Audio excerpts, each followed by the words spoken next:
स्वर्ग की यात्रा। बादशाह अकबर के दरबार के अधिकांश मंत्री बीरबल से जलते थे। उन्हें बीरबल की अकबर से निकटता फूटी आंख नहीं सुहाती थी। अकबर का बीरबल पर अति विश्वास तथा हर बात पर बीरबल की राय को सर्वोपरि रखना भी वे कारण थे, जिसके कारण बीरबल दरबारियों की ईर्ष्या का पात्र था। दरबारी जानते थे कि बीरबल के रहते हुए कभी बादशाह अकबर के प्रिय नहीं बन सकते। एक बार उन्होंने बीरबल को अपने रास्ते से हटाने की साजिश की। इस साजिश में उनका सहायक बना बादशाह अकबर का नाई। नाई को बादशाह अकबर के बाल काटते समय उनसे वार्तालाप करने का अवसर मिल जाता है। एक दिन बाल काटते हुए वह अकबर से बोला, बादशाह सलामत।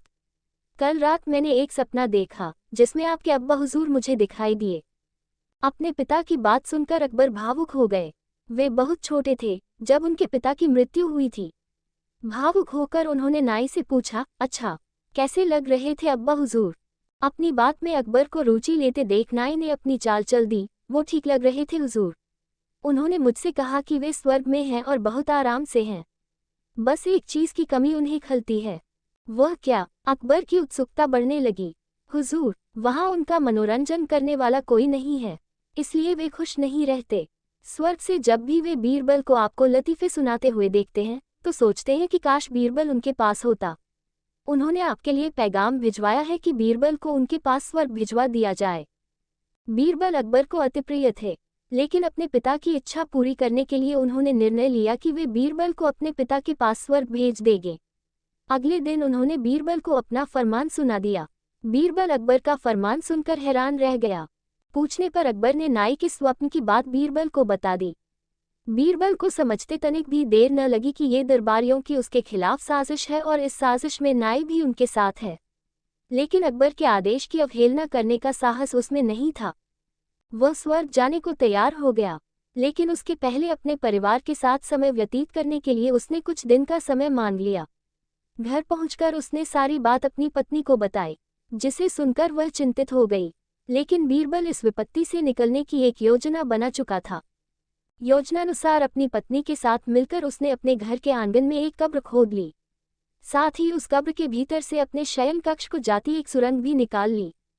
कुछ दिनों तक घर पर रहने के बाद बीरबल अकबर से मिला और बोला, जहां पनाह, अब मैं आपके पिता के पास स्वर्ग जाने को तैयार हूं, किंतु आपसे मेरा निवेदन है कि मेरे परिवार की परंपरा अनुसार मुझे मेरे घर के आंगन में ही जिंदा दफना दिया जाए। अकबर बीरबल की बात मान गए और उसे उसके घर के आंगन में बनी कब्र में जिंदा दफन करवा दिया। योजनानुसार बीरबल कब्र से लगी सुरंग से होते हुए अपने घर आ गया। उसके बाद 2 महीने तक वह घर पर ही छुपकर रहा। 2 महीने बाद वो अकबर के दरबार में पहुंचा। सारे दरबारी उसे देखकर हैरान थे।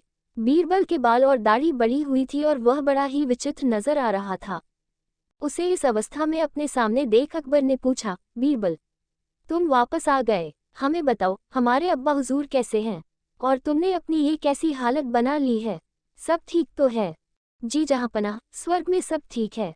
मैं आपके पिताजी से मिला और उन्हें खूब सारे लतीफ़े सुनाकर उनका मनोरंजन भी किया। आपके पिता खुश भी बहुत हुए। लेकिन बीरबल के कहना जारी रखा, स्वर्ग में नाई का ना होना एक बड़ी समस्या है, इसलिए तो मेरे बाल बढ़ गए हैं और दाढ़ी भी। आपके पिताजी के बालों और दाढ़ी की हालत तो मुझसे भी बुरी है, इसलिए उन्होंने स्वर्ग में आपके नाई को भिजवा देने का पैगाम भेजा है। इत्तेफाक से नाई भी उस दिन वहीं था। बीरबल की बात सुनकर उसकी सिट्टी पिट्टी गुम हो गई। इधर अपने अब्बा हुजूर की ये इच्छा भी पूरी करने ले लिए अकबर ने नाई को जिंदा दफनाने का आदेश दे दिया।